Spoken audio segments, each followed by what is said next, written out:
السلام علیکم to all.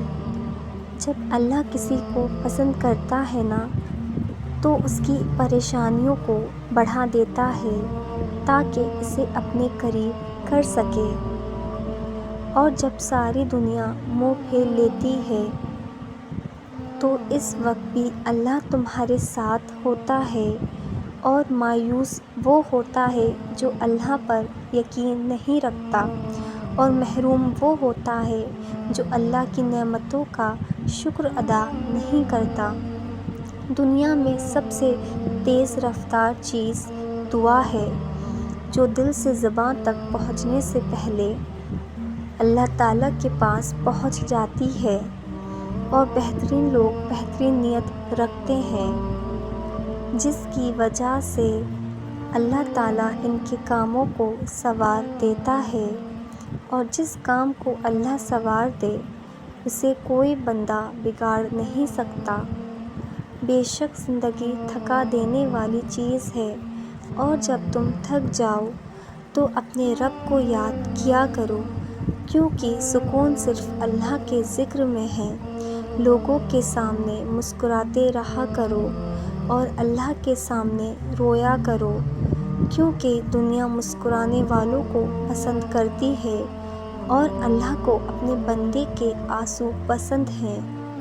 اللہ جب کسی کو اپنی طرف لانا چاہتا ہے تو اسے کسی کے ہاتھوں ضرور توڑتا ہے، تاکہ اسے احساس ہو جائے کہ اللہ تعالیٰ کی محبت کے علاوہ ساری محبتیں فنا ہیں۔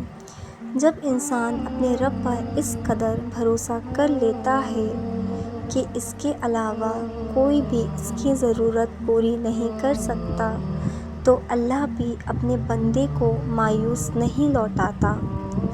مسلسل ایک ہی دعا کو ہر نماز میں مانگنا کوئی اتفاق تو نہیں۔ یقین رکھو، اگر اللہ دل سے دعا کا خیال نہیں نکال رہا تو پھر اس دعا کا قبول ہونا تمہارے نصیب میں لکھا جا چکا ہے۔